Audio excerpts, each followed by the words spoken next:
महायुद्ध। महर्षि नारद चवण लॻो त राजा प्रथु जलंधर मुंहिंजो आदर सत्कार ऐं पूजन करे मूंखां अचण जो सबबु पुछणु लॻो। तॾहिं मां चयोमांसि त हे दैतराज, मां घुमंदो घुमंदो कैलाश पर्वत ते वञी पहुतसि। उते छा ॾिसां त शंकर ऐं पार्वती आनंद में मगन वेठा आहिनि।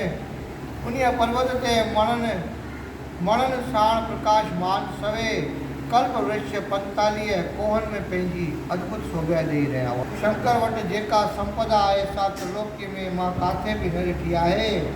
उतां थींदो हाणे तुंहिंजी संपदा ॾिसणु आयो आहियां। तुंहिंजी संपदा मूंखे स्त्री रत्न खां रहित नज़र थी अचे।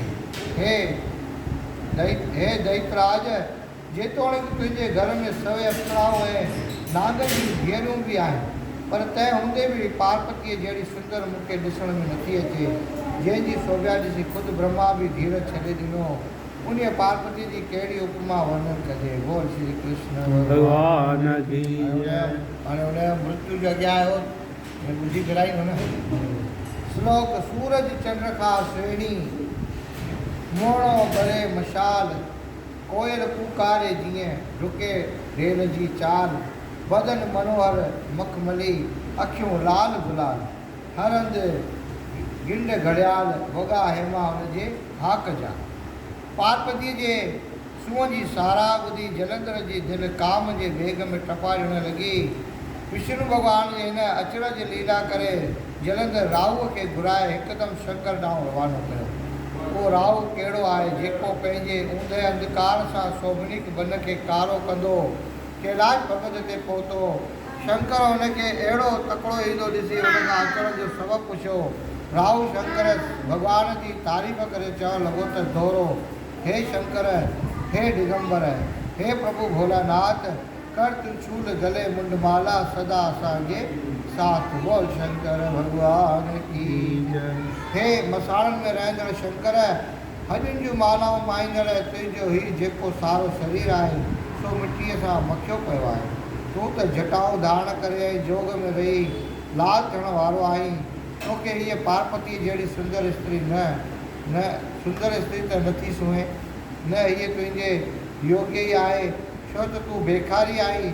हीअ त मुंहिंजे लाइक़ु आहे। राहु जी वाताईअ सुणाईंदा वचन ॿुधी शंकर जे भ्रहनि मां उन वक़्तु हिकिड़ो तेजस्वी पुरुष पैदा थियो, जंहिंजे अखियुनि मां बाहि जा बरंदड़ ओला ॿिॿी कढी रहिया हुआ। तंहिं हिकदमि ज़बरदस्त करे राहुअ खे खणी पकड़ियो ऐं वॾो वाक पटे हुनखे गिरकाइण लॻो। इहो हाल ॾिसी राहु ॿई हथ ॿधी शंकर खे वेनती करणु लॻो त प्रभु, मां ब्राह्मण आहियां, मुंहिंजे माण करे तव्हांखे ब्रह्मचार्य जो पाप न लॻो, तंहिं करे स्वामी हाणे मुंहिंजी रक्षा कयो। राहुअ जी इहे इंतज़ारियूं ॿुधियूं शंकर हुन तेजस्वी पुरुष खे हथ खां रोके चयो त पुरुष, जंहिं हालत में ही ॿिए जो मोकिलियल दूत आहे, तंहिं हालत में इहो मरण जे लाइक़ु न आहे, तंहिं करे हिनखे जीवदान ॾे। एतिरो ॿुधी तेजस्वीअ पुरुष राहुअ खे आकाश में उछलाए छॾियो।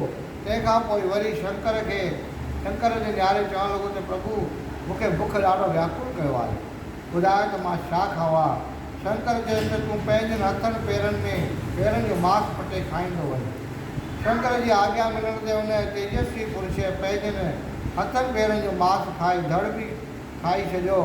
बाक़ी जॾहिं संदसि फ़क़ति सिर वञी बचियो, तॾहिं शंकर चवणु लॻुसि त तेजस्वी पुरुष, अॼु खां वठी तुंहिंजो नालो कीरत मुख थींदो, सॼे संसार में तूं केतुअ जे नाले सां प्रसिद्ध थींदो। बोल शंकर भगवान की जय। राहु ऐं केतु, राहु केतु ॿई जेको न आहिनि, राहु लॻंदो त शादी खां, केतु लॻंदो शादी प्रसिद्ध थींदो। हाणे मुंहिंजे दरवाजे ते हली फेरो ॾे, सभई माण्हू तुंहिंजो पूॼन कंदा। महर्षि नारद चवणु लॻो त राजा प्रथु, हुन तेजस्वी पुरुष केतुअ जो सिर राहुअ ॾे खणी आकाश में फिटो कयो। राहुअ ॾे खणी आकाश में फिटो कयो, जो बर राक्षसनि जे कटक में वञी पियो। तेजस्वी पुरुष जो केतुअ बर राक्षस जे कटक में वञी पियो, तंहिं करे हुनजो ॿियो नालो बर रखियाऊं। राहुअ शंकर जी सॼी कथा जलंधर खे करे ॿुधाई। जनेंद्र ॿुधी क्रोध में भरिजी वियो। हिकदमि क्रोड़ राक्षस पाण सां वठी शंकर ते चढ़ाई करण लाइ उथी हलियो। वाट ते हिकु अखि वारो शुक्र ऐं अंग भंग राहु भॼियसि। माने राहु खणी वीडियो कई न शुक्राचार्य गुरु संदसि ताज मथे तां किरी ज़मीन ते पियो। ॿिया बि बेशुमार अपशुगन नज़र आया। सॼो आकाश विमाननि सां भरियल थी वियो। जनेंद्र चढ़ाई जी ख़बर जॾहिं राजा इंद्र खे पई तॾहिं सारो हाल अची शंकर खे ॿुधायईं ऐं चयाईंसि त हे शंकर, हाणे हिन दुष्ट जो कीअं बि नाश कर, न त देवताऊं ॾाढा दुखी थींदा। शंकर इहा ख़बर ॿुधी उतां उथी सिधो विष्णुअ जे सभा में आयो ऐं चयाईंसि त भॻवानु, जॾहिं तो जलंधर सां युद्ध बि कई तॾहिं तो हुनखे मारे पूरो छो न थिए पियो कयो? वैकुंठ छॾे हाणे हुनजे घर छो वञी रहियो आहीं? विष्णुअ चयो त शंकर, हीउ तुंहिंजे अंश मां उत्पन्न थियल आहे ऐं मुंहिंजे प्राण प्यारी लक्ष्मीअ जो भाउ आहे। तंहिं करे मां हिनखे न मारियो। हाणे तूं वञी उनजी बुराई कर। शंकर चयो त प्रभु, तूं तमामु घणे बल ऐं तेज वारो आहीं। हुनजे मारण लाइ हथियारनि ठाहिण वास्ते सभिनी देवताउनि समेत तेज जी ज़रूरत आहे। इहा ॻाल्हि ॿुधी विष्णु भॻवानु ऐं सभिनी देवताउनि हुनखे पंहिंजो तेज ॾिनो, जंहिं मां शंकर हिकिड़ो ज्वालामुखी सुदर्शन चक्र बणायो ऐं बाक़ी बचियल तेज मां वज्र बणाई। नंदी भृंगी कार्कत स्वामी ऐं ॿियनि शयुनि गणनि खे पाण सां वठी बेशुमार देवताऊं युद्ध करण लाइ संभराए शंकर कैलाश तां हेठि लथो। छा ॾिसे त जलंधर अॻे युद्ध लाइ तयारु आहे। बेशुमार हाथी, घोड़ा, प्यादा, भूत, प्रेत ऐं पिशाच पाण साण अथसि। एतिरे में युद्ध जो बिगुल वॼो। हाथियुनि जे चीखनि ऐं घोड़नि जे गड़गड़ाहट ऐं बहादुरनि जे शब्द करण वारे सॼी धरती कंपायमान थियण लॻी। पहलवाननि बाण छोड़ण शुरू कया। बुदगर ऐं मूसल चौधारी सुदर्शन जे चक्र वांगुरु फिरण लॻा। सॼो युद्ध जो मैदान रत जो दरियाउ थी वियो। जंगा, हथ, नक, कन, अखियूं ऐं ॿिया बि बेशुमार इंसानी उजवा ढेर जा ढेर थी विया। हिलियूं लामारा ॾेई उहे उजवा खाई ख़ुशियूं करण लॻियूं। जोगणियूं रत जा प्याला पी ख़ूब नचण लॻियूं। कांव ठोंगा हणी मुर्दनि जो मास पटण लॻा। इहो हाल ॾिसी शुक्राचार्य मृत संजीवनी विद्या जे मंत्र जे बल सां दैतनि खे जीआरणु शुरू कयो। भूत गणनि इहा ॻाल्हि शंकर खे वञी ॿुधाई।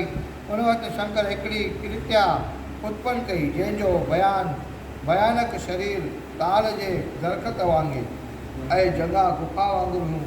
उहा युद्ध जे मैदान में अची दैतनि खे कचो खाइण लॻी ऐं शुक्राचार्य खे योनीअ कुझु गुप्त अंग में लिकाए सभिनी जे ॾिसंदे अलोप थी वई। तॾहिं शंकर जे गणनि जो अची वारो हुयो ऐं दैतनि खे ख़ूब टोटा चॿाइण लॻा, जंहिं करे उहो भुॻड़नि वांगुरु भुॼण लॻा। इहो हाल ॾिसी शुंभ निशुंभ सेनापति ऐं कालनेमी क्रोध करे बाणनि जी वर्खा वसाइण लॻा। उन्हनि जे तीरनि जो ताब न सही शिवगण युद्ध जो मैदान छॾे उथी भॼण लॻा। तॾहिं गणेश, कार्कत ऐं नंदी गण टिनिनि सेनापतियुनि सां हिकु अची मुक़ाबिलो करणु लॻो। वीरभद्र, भैरव, बेताल, योगिनी, पिशाच, डायणियूं अची अचानक प्रगट थियूं, जे दैतनि जे सेना खे गिरटाइण लॻो। बोल शंकर भॻवान की जय। जिनजे दहशत खां धरती थर थर कंबण लॻी। निशुंभ वॼ वठी कार्तिक स्वामी जे शादी में पंज बाण छिके आया। अरे